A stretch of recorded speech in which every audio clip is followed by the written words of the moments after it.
Buenas tardes, ¿cómo estamos? Bendecidos. Amén, amén, amén. Bueno, pues ¿cómo nos ha ido? Ahora sí que ya vamos a acabar este mes, ¿verdad? Ay, ya estamos a mitad. Muy difícil, pero con la ayuda de Dios. Amén. Bueno, vamos a continuar con estos hábitos. Yo decía en la semana, realmente estos hábitos de nuestro amado Jesucristo, ¿creen ustedes que así era Él? Él era, su esencia era esa. Estos hábitos que hemos estado. Sí. Imagínense.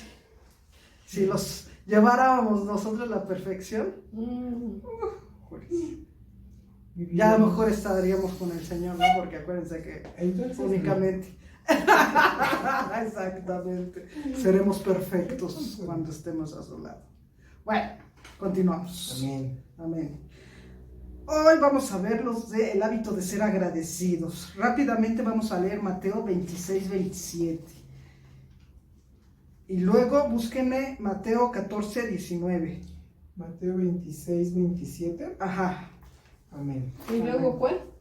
Luego Mateo 14, 19. 19. Sí.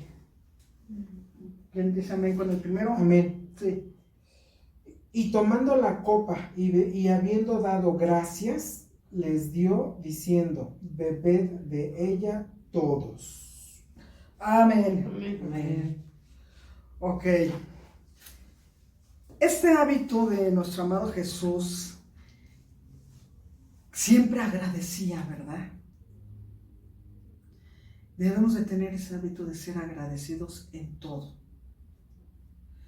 Y el dar gracias nos va a dirigir a tomar la decisión de ser agradecidos a Dios en cualquier situación. Creyendo que Dios está por encima de todas las situaciones o circunstancias o problemas que hay, ¿no? Aquí vamos a ver varios pasajes de la Biblia donde nuestro amado Jesús nos ha mostrado cómo ser agradecidos. Él vivía con un espíritu de gratitud para con su Padre. Nunca asumió que las bendiciones de Dios eran automáticas. Ahora sí, permanentemente se tomó tiempo para agradecer a su Padre. Y Jesús no fue de esas personas que suelen quejarse. Amén. Amén. Aunque diga que al último sí se quejó porque le preguntó, ¿no? No, pero pues fue como un reclamo, ¿qué pasa, no? Él sabía que tenía que pasar, pero estaba en su modo humano. Exactamente. Jesús bendecía la comida ante los milagros, ¿sí? De la alimentación de los 5,000, ¿sí se acuerdan? Sí. Amén. ¿Qué nos dice en Mateo 14, 19? Entonces mandó a la gente a recostarse sobre la hierba, y tomando los 5 panes y los 2 peces, y levantando los ojos al cielo, bendijo, y partió y dio los panes a los discípulos, y los discípulos a la multitud. Amén. Amén. Aquí Jesús estaba agradeciendo a Dios por el milagro por adelantado, ¿sí? Sí. El ser agradecidos nos va a producir milagros en nuestras vidas. Dar gracias a Dios le va a liberar ese poder de la fe. Por eso en muchas situaciones que vemos hay que estar agradeciendo siempre.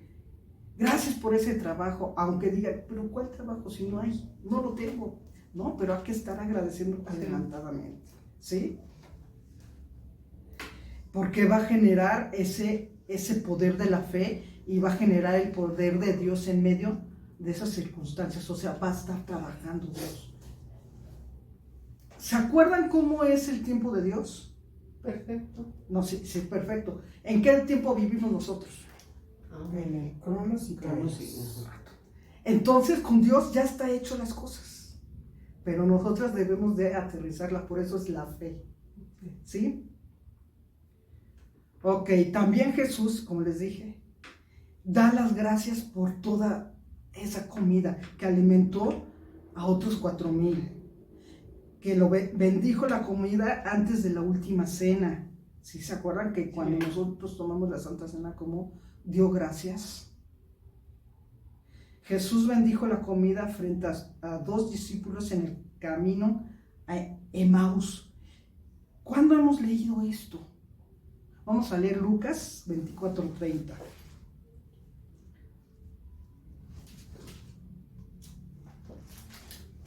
Amén. Amén. Y aconteció que estando sentado con ellos a la mesa, tomó el pan y lo bendijo, lo partió y les dio. Así es. Y cuando Jesús partió el pan y dio gracias al Padre, hizo como para que los dos discípulos se dieran cuenta de que era Él. Esto es cuando ya Él regresó, cuando resucitó. ¿Sí?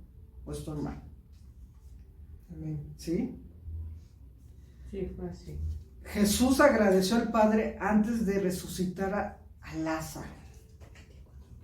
¿Qué dice Juan 11:41?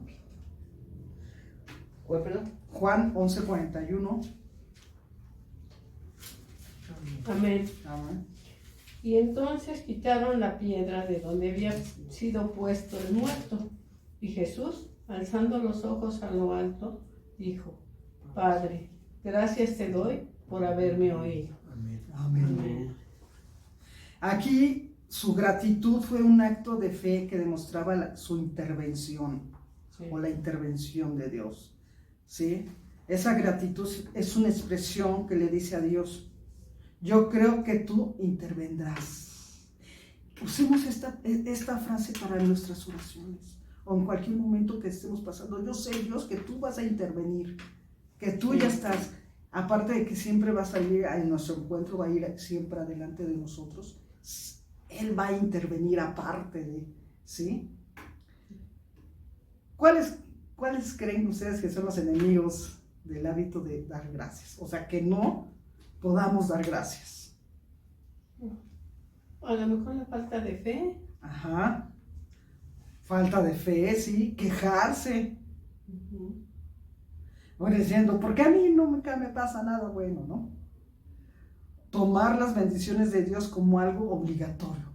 O sea que, ¿qué has hecho por mí últimamente? O sea, quejándose a Dios de esta forma, ¿no? Reclamando. La falta de fe. ¿Qué pasaría si Dios no interviniese? Pesimismo. No todo es bueno, ¿sí? Egoísmo. ¿Por qué a esa persona le va mejor que a mí? O a mí nunca me escucha. Oh, a mí nunca me escucha. Así es.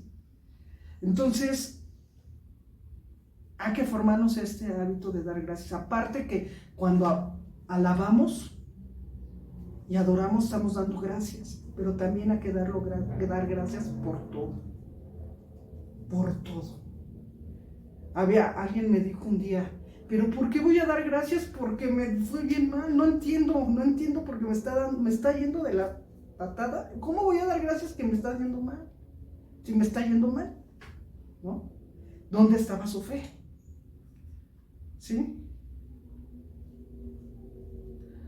Para formarnos este hábito de dar gracias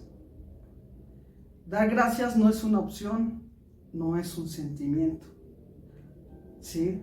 Nosotros podemos tomar esa decisión y tener una actitud agradecida. Nosotros lo vamos a decidir, ¿sí? Nosotros tenemos que ir viendo más allá que las circunstancias. El único que va a tener ese poder para que nosotros podamos caminar y pueda cambiar las cosas es Dios, ¿sí? Veamos nosotros que cada problema es una oportunidad para que Dios sea Dios. Yo sé que todos cuando amanecemos le damos gracias a Dios, ¿verdad? ¿Por qué? Porque nos ha dado otro día para vivir. Sí. Yo creo que eso ya es algo que está muy arraigado en nosotros, pero sí hay que ir optando estas formas de agradecer, ¿no? que romper la queja para darla, en vez de quejarnos tanto, a seguir agradeciendo. ¿Sale? Bueno, el segundo hábito que voy a dar, bueno, que vamos a continuar, va a ser el de mantenerse físicamente bien. Ay, qué demasiado, ¿verdad? Amén. Amén. Ok. ¿Quién me puede leer Lucas 2:52?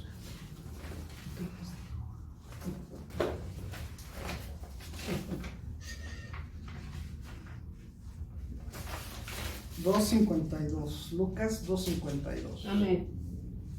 Y Jesús crecía en sabiduría y en estatura y en gracia para con Dios y los hombres. Amén. En estatura y en gracia para con Dios. En sabiduría. En sabiduría. ¿Cómo se imaginan que era Jesucristo cuando estuvo aquí en la tierra? Ay, a mí se me figura un niño alegre, pero a la vez muy centrado. Pero se me figura Sí, físicamente, pues como un niño sonriente, que corre, que brinca, que disfruta, ¿no? Ha sido. y muy delgado físicamente. Alto, delgado. Ajá. Bueno, se usaba el cabello largo, se dice que se usaba el cabello largo, los hombres. Ajá, sí. Ujú. Entonces, como aquí dice que en gracia era agradable a la vista, Ajá. como lo que decimos ahora, guapo, ¿no? Sí. Crecía en sabiduría, en estatura y en gracia para con Dios y los hombres. Ujú. Muy bien. Y aquí, para mantenernos físicamente este hábito, híjoles, como que luego nos cuesta, ¿verdad? Ay. Esto implica que todos tomemos una decisión de cuidar nuestro cuerpo. ¿Sí? ¿Por medio de quién? Por medio de una combinación de una dieta saludable y un ejercicio regular. ¿Cómo nos mostraba Jesucristo? Cómo Él se mantenía físicamente bien. ¿Cómo cuidó su cuerpo? Vamos a leer Lucas 2:52. Pues es el que leímos. Otra vez. Fíjense bien, la palabra estatura significa como un niño, así como decía Dave. Jesús creció físicamente, sin embargo, al analizar su estilo de vida logramos una comprensión mucho más completa de su condición física. ¿Sí? Entonces, prácticamente creció como un adulto, pero era un niño, ¿sí? Alegre, contento. ¿Sí?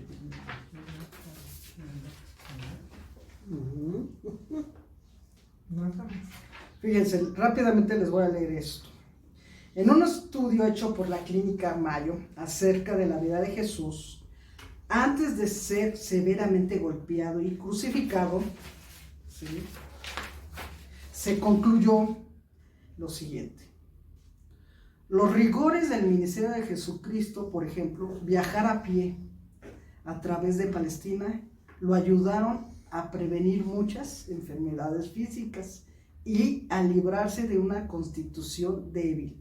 Por lo tanto, es razonable presumir que Jesús estaba en buena condición física antes de su viaje a Getsemaní. Jesús, sabemos que fue Dios, pero era Dios hecho carne, hombre. Dios es Dios en un cuerpo para estar en condiciones de llevar a cabo todo lo que el Padre deseaba que hiciera. Tenía que haber cuidado su cuerpo. Fíjense cuál fue en esta clínica lo que concluyó. ¿Se acuerdan cómo eran los antiguos aztecas? Los antes, se dice que eran mayas, fuertes, altos, corriosos o musculosos, porque caminaban mucho, porque sembraban la tierra, por muchas cosas. Y cuando tenían que cruzar, llevar una estafeta que venía siendo, acuérdense, ahí se vino a hacer las carreras de relevos. relevos. Porque tenían que llevar un mensaje de un lado a otro. Y O el pasaban, pescado fresco. o el pescado fresco. Sí. Y lo pasaban a otro. Y ya subir las escaleras simplemente de las pirámides. Y luego las del metro. Y luego las del metro, que ya estamos a 5 escalones y yo. ¿Dónde están las eléctricas? ¿Sí me explicó? Sí. Entonces, ¿cuáles son los enemigos del hábito de estar físicamente bien? ¿Qué es lo que nos está impidiendo? La comodidad. ¿La comunidad? Comodidad. Comodidad. Ah, la No comodidad. movernos, no Ajá. caminar. La flojera. tanto. Los horarios. Sí. No tengo suficiente tiempo. La flojera. La falta de disposición. Estoy muy cansado. Sí. Excusas. Ay, yo no soy un atleta. Sí. Postergaciones. Lo haré uno de estos días. O cuando está uno acostado y dice, ya párate, ya vete a uno. Ah, espérate 5 minutos más. ¿Y cuáles esos 5 minutos? Ya se te fue todo el día.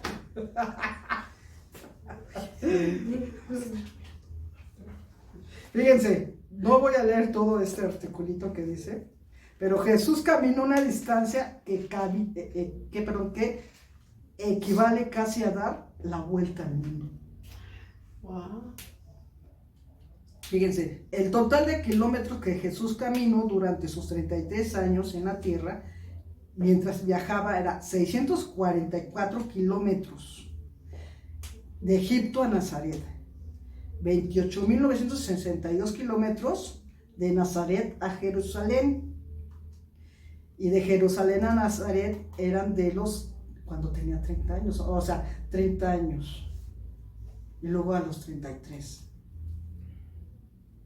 De 5.028 kilómetros Jesús caminó durante su ministerio público de 3 años, imagínense. Y nosotros caminamos 2 cuadras. Sí. Wow. Caminaba mucho. Sí. Ok. Hay que formarnos este hábito de estar bien físicamente. Hay que hacer una promesa con el Señor para hacer lo mejor que podamos para cuidar nuestro cuerpo. Porque nosotros tenemos esa responsabilidad de mantener este cuerpo que nos ha dado, ¿sí? Para que funcione como el Señor lo creó. Ajá. Tomemos en cuenta que como nosotros no es de nuestra propiedad, sino pertenece a quién? A Cristo. Sí. Ajá. Entonces nosotros tenemos que ceder todos esos derechos a nuestro Dios. Encontremos cuál es nuestro peso ideal y comencemos hoy para hacer un plan, para lograrlo. Hay que estarnos programando el tiempo para hacer ejercicio. 3 veces a la semana, o 2, o 1. No, 3 veces a la semana, ¿sí? Y cuidarnos en lo que comemos. Cuidar nuestros tiempos de alimentación, ¿sí? Que también nos va a ayudar mucho. Aquí nos dice, no nos preocupemos demasiado por nuestro cuerpo. ¿Por qué? Porque nuestro cuerpo no debe tomar prioridad sobre el alma. Sí es importante nuestro cuerpo. Pero también tienes que mantener la parte espiritual. Exactamente, pero obsesionarse con él es poner la atención en lo que no es eterno. ¿Sí? El espíritu sí, nuestra alma también, pero el cuerpo no. Sabemos bien que nuestro cuerpo va a envejecer y después va a morir. Pero nuestra alma siempre va a estar viva para siempre. Por eso vamos a estar en la eternidad. Amén. Amén. Se van a reír, pero fíjense bien en esta oración rápido. ¿Cuánto llevamos de tiempo? Ahí voy. Dice, oración de una persona que está a dieta. Señor, dame la fuerza para no caer en las garras del colesterol. De las grasas jamás me quejaré, pues el camino al infierno está pavimentado con mantequilla. Y ese pastel está prohibido y la crema que tiene encima es terrible. Y Satanás está escondido en cada panqueque. Fíjense, Belzebul es una gota de chocolate y Lucifer es una paleta de dulce. Enséñame los males de la crema holandesa, de la pasta y de la mayonesa, y del pollo frito crujiente y sabroso. Señor, si me amas, ciérrame la boca. Por favor. Por Ese es favor. trabajo nuestro. Sí, debemos de cuidarnos. Ok. Bueno, el siguiente hábito es el de ser bondadosos. Vamos a leer Marcos 6:34.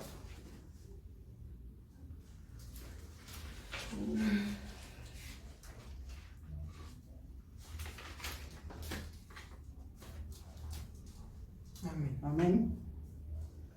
Y salió Jesús y vio una gran multitud y tuvo compasión de ellos, porque eran como ovejas que no tenían pastor, y comenzó a enseñarles muchas cosas.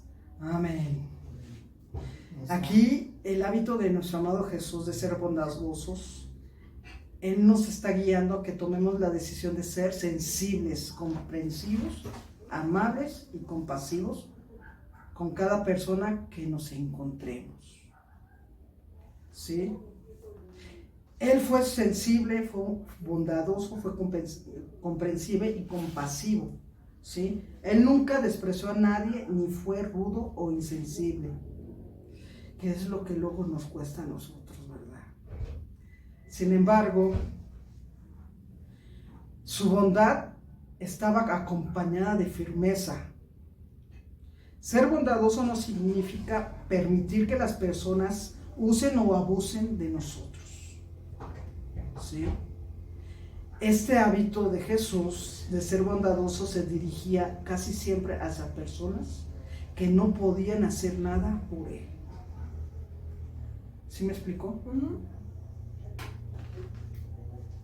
Jesús fue bondadoso con personas en necesidad. Rápidamente leamos Mateo 15:32.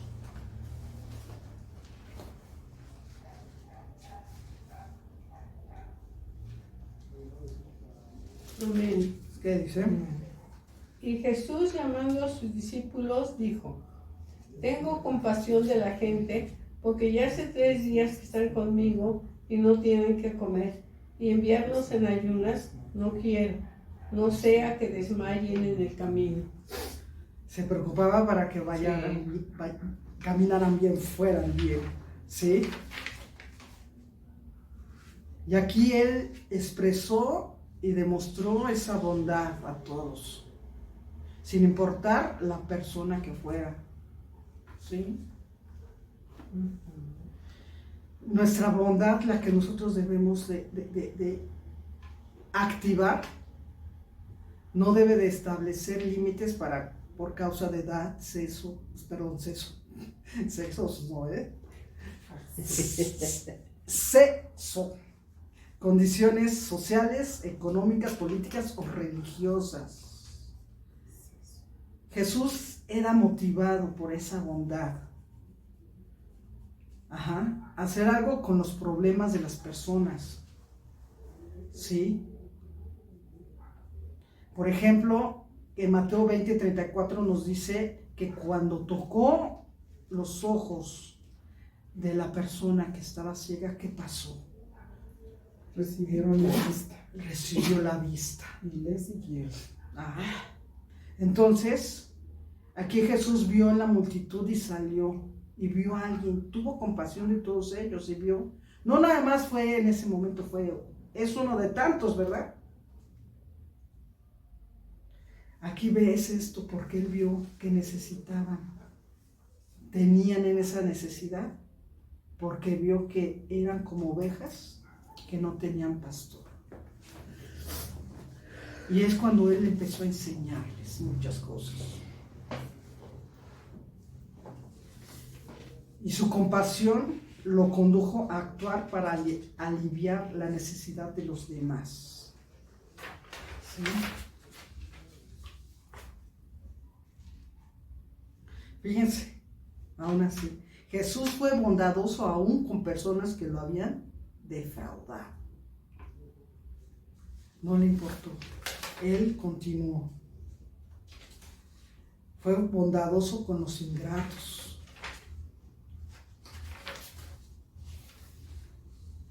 Fue bondadoso con los pecadores.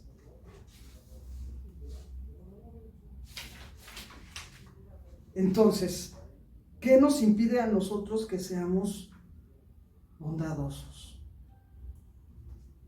El egocentrismo. ¿Por qué tengo que ser amable con él? No lo conozco. Ay, me cae bien.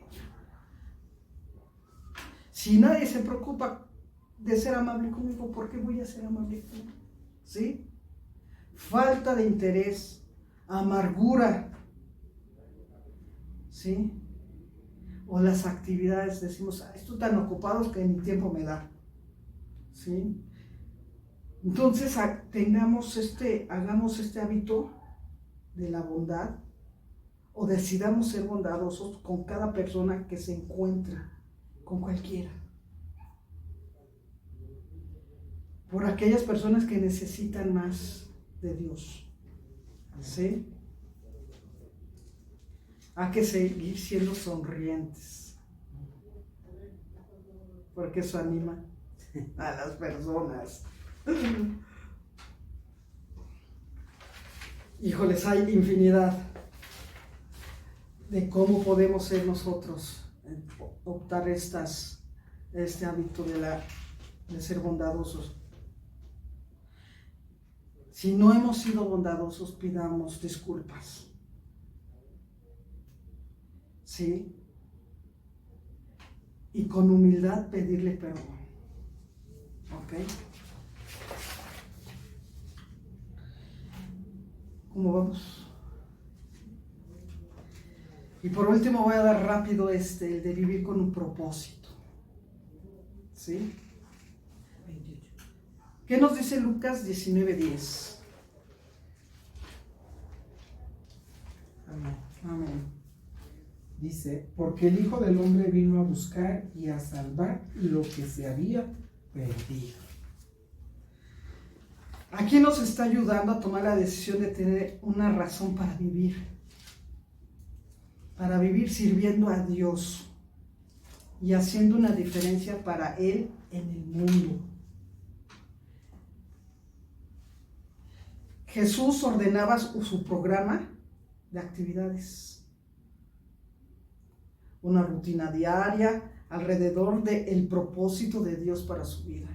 Fíjense, hay que organizar nuestras vidas o nuestra rutina, nuestras actividades. ¿Para qué? Para ese propósito que Dios tiene para nosotros. ¿Sí? Fíjense, estas actividades y esta rutina era para qué? Para sanar a las gentes, para dar un sermón, para hacer milagros. Entonces, cada palabra y cada oración que elevó al Padre, que en fin de cuentas su fin fue llegar a las personas para la salvación. Entonces, ¿cuál es el propósito de Dios para nosotros aquí que estamos aquí? Que nos están escuchando, que nos ven cuando grabamos todas estas prédicas. Para ese propósito, ¿verdad? Para la salvación. ¿Esa salvación? La salvación de la gente, de las almas. Fíjense bien, los latigazos que recibió, su crucifixión, su resurrección y su ascensión giraron en torno en su propósito de ganar a los perdidos. Tuvo que pasar todo eso para ganar a la gente, para ganar almas. Amén. Amén. Entonces, ¿por qué motivo se levanta usted de la cama cada mañana? ¿Cuál es nuestro motivo? ¿Qué propósito es para levantarnos todos los días? ¿Qué propósito orienta nuestras actividades? ¿Cuál es nuestra pasión en la vida? ¿Y hacia dónde dirigimos nuestra vida? Qué preguntas, ¿verdad? Simplemente. ¿Y qué vamos a responder?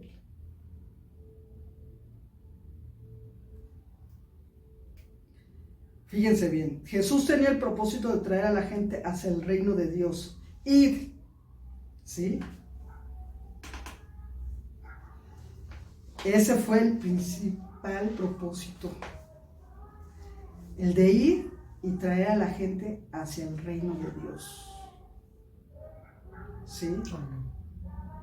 Ese fue el propósito central de su vida, salvar al pueblo. ¿A qué pueblo? Al pueblo perdido. Y nosotros seguimos perdidos. Ay, Esas son otras perdidas. ya no había pasado.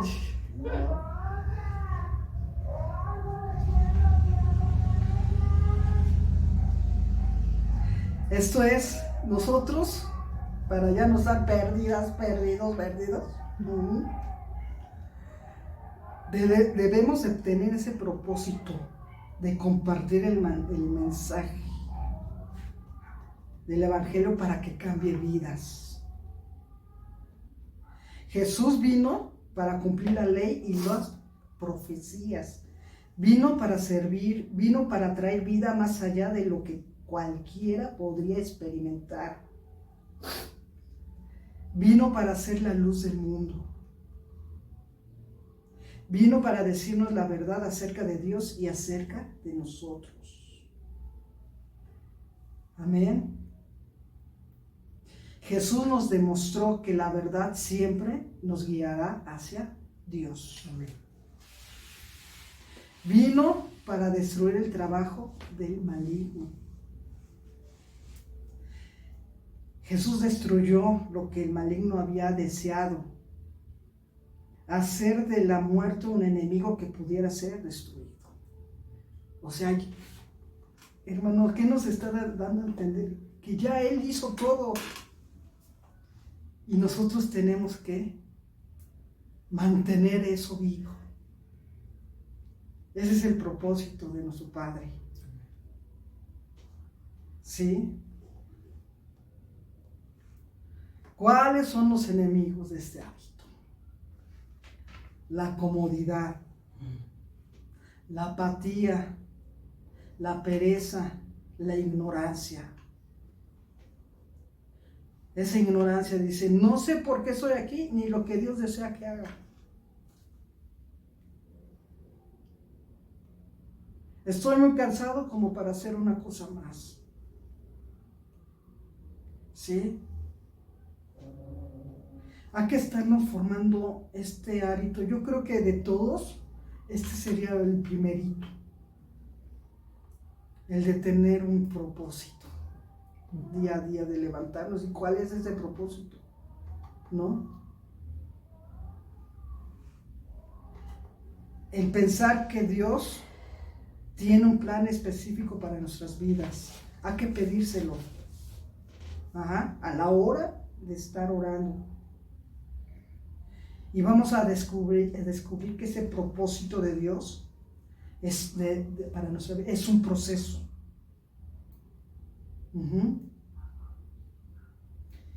Y mostremos que el propósito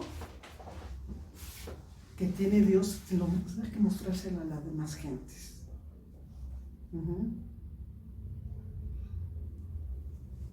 Y vivamos la vida para agradar y para servir a Dios. Amén. Vamos a orar. Bendito Dios, gracias Señor por un día más de vida. Gracias Señor por estos hábitos que hoy hemos visto. Gracias Señor que en fin de cuentas Tú quieres que lleguemos a activar estos hábitos. que sabemos bien que eres tú, Señor, así eras tú, así era nuestro amado Jesucristo.